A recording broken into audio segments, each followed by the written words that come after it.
과도한 주식 보유 논란을 받고 있는 이미선 헌법재판관 후보자를 둘러싸고 여야의 공방이 뜨겁습니다.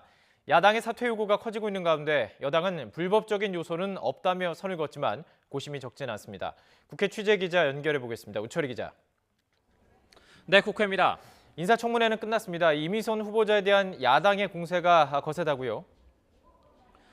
네, 그렇습니다. 이미선 헌법재판관 후보자를 상대로 한 어제 인사청문회에서 주식 보유와 거래에 대한 야당 의원들의 질타가 쏟아졌습니다. 판사 출신인 남편과 보유하고 있는 주식이 전체 재산의 80%가 넘는 35억 원대에 이르고 거래 횟수도 5천 번이 넘는데 자신이 주식을 보유한 업체와 관련된 재판을 담당하기도 했습니다. 주식의 신, 세계적인 주식 투자가가 되지 왜 헌법재판관을 하려고 하느냐 이런 말까지 나오기도 했습니다. 자유한국당 황교안 대표는 오늘 아침 회의에서 이미선 후보자가 헌법재판관으로서의 기본적인 자질조차 없다면서 청와대가 대체 검증을 어떻게 한 것이냐고 비판했습니다. 조금 전 자유한국당과 바른미래당 소속 법제사법위원들도 공동 기자회견을 열었는데 이미선 후보자의 자진 사퇴와 청와대 인사검증 책임자의 경질을 요구했습니다. 네, 여당에서는 이미선 후보자를 끌어안고 가겠다 이런 입장인가요?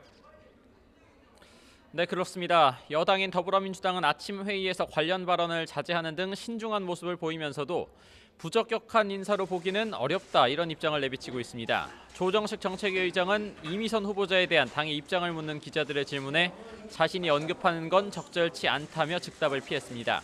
민주당 소속 법제사법위원들은 국민 눈높이에 맞지 않는 부분이 있지만 사퇴나 지명 철회를 할 만한 부적격 사유는 나오지 않았다면서 야당의 사퇴 요구를 일축했습니다. 하지만 어제 청문회에서 민주당 의원들도 국민 정서에 반하는 부분이 있다는 걸 인정할 수밖에 없다. 왜 이렇게 주식이 많냐고 탄식에 가까운 말까지 하는 등 부적절성을 지적하기도 했습니다. 자, 이렇게 여야의 입장이 엇갈리는 상황에서 인사청문 보고서 채택 관건이 될 것 같은데요. 전망 어떻습니까?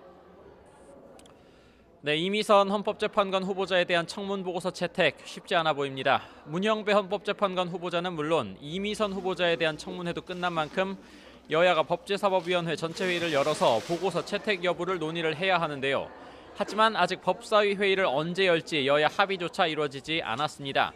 여당은 부적격하다는 의견을 넣더라도 보고서 채택 자체를 막아서는 안 된다고 요구하고 있지만 야당은 청문회 무용론까지 나오는 상황에서 이미선 후보자 보고서 채택에는 절대 응할 수 없다며 맞서고 있습니다.